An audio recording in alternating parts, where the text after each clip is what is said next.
कयामत के बारे में कुरान पाक की एक और बात हुई पूरी। जो कयामत के बारे में आज साइंस हमें बता रहा है, यह 1400 साल पहले कुरान ने हमें बता दिया है। दोस्तों, अगर हम साइंस के अकॉर्डिंग देखें तो हमारी ये दुनिया एक बहुत बड़े धमाके के साथ वजूद में आई थी, जिस धमाके को हमारे साइंसदान बिग बैंग कहकर बुलाते हैं।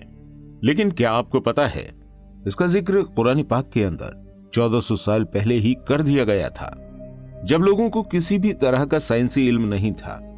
कुरान पाक में 1400 साल पहले ही कई सारी ऐसी बातें बताई गई हैं जो कि आज हमारी साइंस हजारों साल बाद रिसर्च करके हमें बता रही है। नाजरीन, कुरान मजीद एक ऐसा खजाना है जिसके अंदर इस कायनात के हर राज के बारे में बताया गया है। वैज्ञानिकों ने हमारी इस कायनात की आखिरी कड़ी के बारे में बिग क्रंच थ्योरी हमारे सामने पेश करी है, लेकिन इस बारे में कुरान पाक के अंदर क्या बताया गया है, आज हम इसी के बारे में तफसील से बात करने वाले हैं। दोस्तों, हम इंसान अक्सर कुछ ना कुछ जानने की जुस्तजू में लगे रहते हैं और अपनी पैदाइश से लेकर इस दुनिया के खात्मे तक हर चीज के बारे में जानकारी हासिल करना चाहते हैं। सदियों तक रिसर्च करने के बाद साल 1970 में वैज्ञानिकों ने यह बताया कि हमारी ये कायनात बनने से पहले एक धूल के गोले की शक्ल में इकट्ठी थी। इसके बाद एक बहुत बड़ा धमाका हुआ। इस धमाके से अलग अलग प्लैनेट्स और तारे और हमारा सोलर सिस्टम बना। इस धमाके का असर आज भी हमें देखने को मिल रहा है। बिग बैंग की वजह से हमारी कायनात दिन पर दिन फैलती ही जा रही है। वैज्ञानिकों ने कई सदियों तक रिसर्च करने के बाद यह थ्योरी हमारे सामने रखी है और इन सब के बारे में सिर्फ अपनी अक्ल की बुनियाद पर बताया है। लेकिन अगर इसी चीज के बारे में हम कुरान पाक में गौर फिक्र करके देखते हैं तो हमें पता चलता है कि इसका जवाब हमारे अल्लाह ने हमें आज से 1400 साल पहले ही दे दिया था। दोस्तों, कुरान मजीद में हमारी कायनात से जुड़े हुए कई सारे ऐसे इशारे दिए गए हैं जो कायनात में छुपे हुए राजों के बारे में हमें बताते हैं, जिसके जरिए हम अपनी कायनात की तस्वीर बखूबी देख सकते हैं। नाजरीन, अगर हम अपनी बिग बैंग थ्योरी को कुरान मजीद में तलाश करते हैं तो हमारा ईमान और भी ज्यादा मजबूत हो जाएगा। हमारे प्यारे आका हुजूर अकरम सल्लल्लाहु तआला अलैहि वसल्लम अपनी हर परेशानी का हल कुरान मजीद में ही ढूंढते थे, यानी कि कुरान मजीद के अंदर हमारे हर सवाल का जवाब दिया गया है। यानी कि हमारी पूरी कायनात में कोई चीज ऐसी नहीं है जिसके बारे में कुरान मजीद के अंदर नहीं बताया गया हो।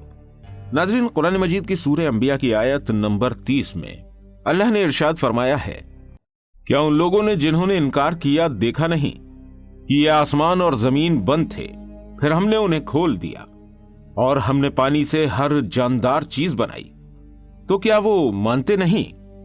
दोस्तों, इस आयत से ये बात साफ पता चलती है कि हमारे साइंसदान जिस बिग बैंग थ्योरी के बारे में हमें बता रहे हैं कि एक वक्त में ये कायनात एक जगह सिमटी हुई थी और फिर एक बड़े धमाके के बाद अलग अलग जगह पर फैल गई। नाजरीन, साइंसदानों के मुताबिक बिग बैंग एक बहुत ही बड़ा धमाका था, जिसके बाद कई सारी कहकशाएं सैयारे वजूद में आए और ये बहुत लंबा सफर था जो कि अभी तक चल रहा है। लेकिन सवाल यहां ये उठता है कि आखिर कायनात की इस कहानी का अंजाम कैसे और कब होने वाला है, यानी कयामत कब आएगी। लेकिन साइंस शुरू से ही कयामत के मंजर को नकारती आई है। लेकिन दोस्तों, हर मोमिन का इस बात पर ईमान है कि एक ना एक दिन कयामत का आना है और हमारी ये दुनिया फना होनी है। कयामत का जिक्र हमारे कुरान पाक में कई जगहों पर किया गया है। लेकिन हम आपको बता दें कि अब हमारी साइंस भी कयामत के नजरिए को पेश कर चुकी है और जब साइंस ने भी कयामत के बारे में बता दिया तो सारी दुनिया में हलचल मच गई।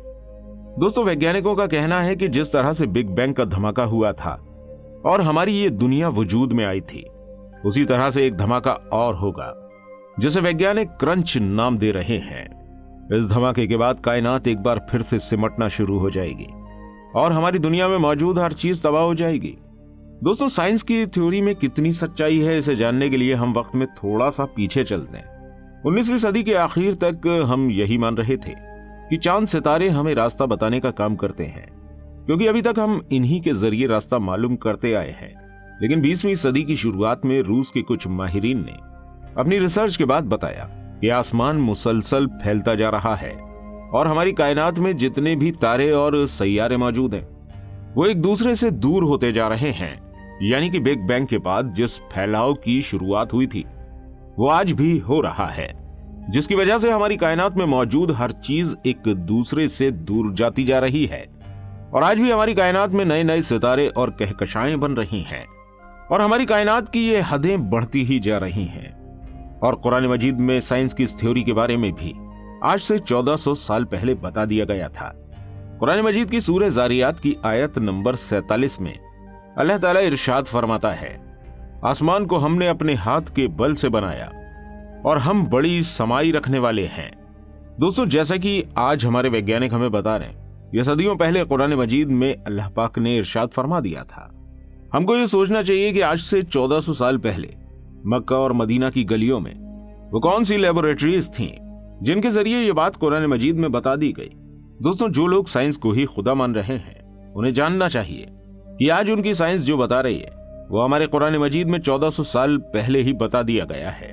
और अब हमारी साइंस भी कयामत के नजरिए को बिग क्रंच थ्योरी के रूप में बता रही है। साइंसदानों का कहना है कि हमारी ये कायनात एक हद तक फैलेगी और उसके बाद सिमटना शुरू हो जाएगी। दोस्तों, ये सब कुछ बहुत तेजी से होने वाला है जब हमारी कायनात में मौजूद हमारे सैयारे आपस में मिल जाएंगे। ये बात काफी ज्यादा हैरान कर देने वाली है। इस थ्योरी के बारे में कुरान पाक के अंदर 1400 साल पहले ही बता दिया गया है। इसके अलावा कुरान पाक की सूरह अंबिया की आयत नंबर 114 में बयां किया गया है कि इस दिन हम आसमान को इस तरह लपेट देंगे कि जिस तरह लिखा हुआ कागज लपेट दिया जाता है, फिर जिस तरह हमने तख्लीक की इब्तिदा की थी इसी तरह हम इसको वापस कर देंगे। नाजरीन, इसके अलावा क्रंच थ्योरी में हमें यह भी बताया गया है कि एक ऐसा धमाका होगा जिसकी आवाज बहुत ज्यादा तेज होगी। नाजरीन, गौर कीजिए, क्या ये आवाज वही आवाज है जिसे सूर की आवाज कहा गया है? दोस्तों, कुरान मजीद में बताया गया है कि कयामत के वक्त 2 बार सूर फूका जाएगा। पहले सूर को फूकते ही इस दुनिया का खात्मा हो जाएगा और मखलूक खत्म हो जाएगी, और जब दूसरा सूर फूका जाएगा तब इंसानों को दोबारा से जिंदा किया जाएगा। नाजरीन, कुरान मजीद में इन दोनों ही वाकयों के बारे में बताया गया है कि जब भी ये सूर फूका जाएगा सारी की सारी मखलूक फना हो जाएगी, और जब दूसरी बार सूर फूका जाएगा तो सभी अपने हिसाब किताब के लिए एक बार फिर से जिंदा होकर खड़े हो जाएंगे। कुरान मजीद की सूरह यासीन में भी अल्लाह ताला ने इरशाद फरमाया है कि कयामत के बाद हर इंसान को हमारी बारगाह में आकर अपने आमालों का हिसाब किताब देना होगा। दोस्तों, इन सभी आयतों से ये बात तो साफ होती है कि इस दुनिया का खात्मा और दूसरी दुनिया की शुरुआत एक और सूर फूकने के बाद होने वाली है। इस सूर फूके जाने के बाद तमाम जमीन और आसमान वाले पूरी तरह से फना हो जाएंगे, और इसके बाद हिसाब किताब के लिए अल्लाह पाक दूसरा सूर फूक कर सबको एक बार फिर जिंदा करेगा। नाजरीन, कुरान मजीद के अंदर दीन और दुनिया की हर चीज के बारे में बताया गया है, लेकिन हमें जरूरत है कि हम इस पर गौर व फिक्र करें। अल्लाह पाक हमें कहने सुनने से ज्यादा अमल करने की तौफीक अता फरमाए और हम सब के साथ आफियत का मामला फरमाए। उम्मीद करते हैं कि ये वीडियो आपको अच्छी लगी होगी। अगर आपको वीडियो पसंद आई हो तो वीडियो को लाइक और शेयर जरूर कीजिएगा, और कमेंट में अल्लाह अकबर लिखना बिल्कुल मत भूलिएगा। मिलते हैं आपसे अगली वीडियो के साथ, तब तक अपना बहुत सारा ध्यान रखिएगा। अस्सलामु अलैकुम वरहमतुल्लाहि वबरकातुहू।